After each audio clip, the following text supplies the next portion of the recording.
Before opera houses, cafes, and grand boulevards, Vienna was a city of walls and watchtowers, a frontier capital shaped by fear, faith, and survival.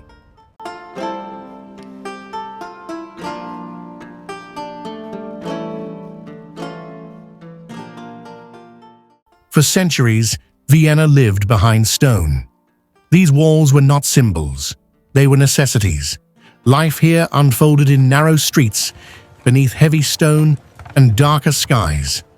Above it all stood Stephansdom, watching, surviving, enduring. Vienna did not race toward the future, it endured it. For centuries, this spire defined Vienna, not as a monument, but as a sentinel. Life unfolded beneath its shadow. Every street led back to stone and faith.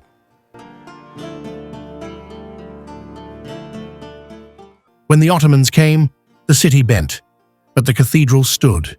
Here, faith was not abstract. It was refuge. Empires came. Armies surrounded it. Yet still, it remained. This was not built to impress. It was built to rule.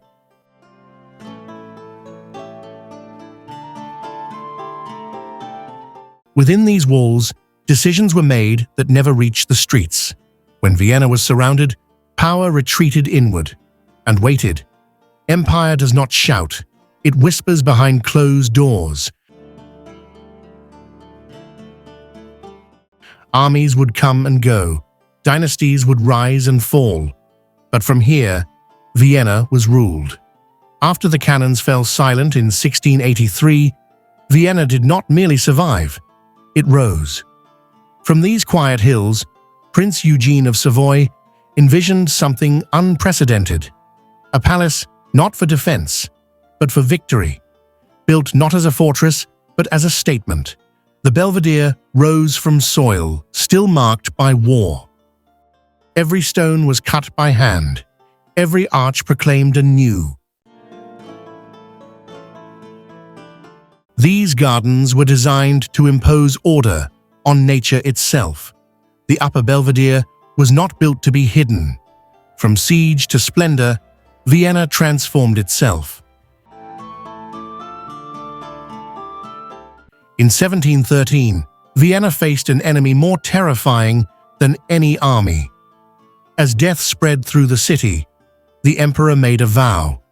If Vienna survived, a great church would rise, not only in gratitude, but as a declaration that divine order would overcome chaos. Destruction began while memories of plague were still fresh. Karlskirche spoke a new language. When the church was finished, the plague was gone, but the memory remained. In the summer of 1679, Vienna became a city of whispers and bells. Markets closed. Homes sealed themselves shut. When reason failed, Vienna turned to God. Stone by stone, fear was transformed into form. The plague passed, but Vienna did not forget. Vienna lived beneath the shadow of its churches. Here, faith was not comfort, it was order, and beneath St. Michael's, death waited quietly. Vienna did not hide its dead far away. These were not kings or martyrs. During plague years, death outpaced mourning. Vienna did not pause for death. This ground was never meant for music or applause. For decades, nothing was allowed to grow here.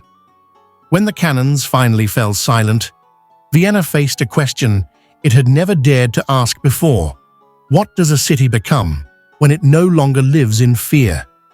This ground had defended Vienna with silence and steel. Now it would defend the empire with ideas, language, and performance.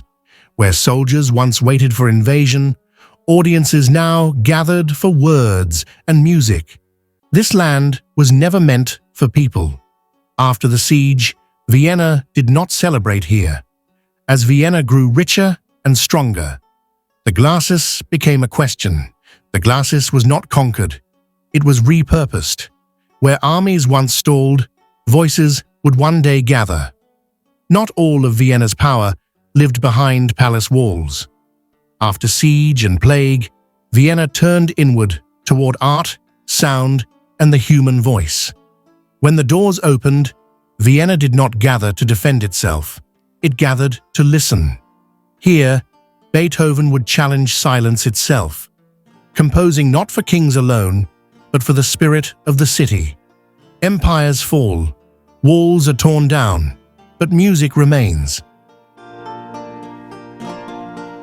Long before grand lecture halls, knowledge in Vienna lived behind walls. Here, learning served order. The university trained administrators, clergy, and officials. Even when cannon fire reached the city, learning endured. From these narrow halls, new ideas would one day step beyond the walls. For centuries, Vienna lived inward, protected by stone, shaped by threat, and bound by survival. Beyond these walls lay memory of siege, hunger, and the moment the city nearly fell. Faith steadied the people, power guarded the walls, and knowledge shaped the future quietly. Vienna did not rise by spectacle. It endured behind walls, through fire, plague, and war. And from endurance, it became history.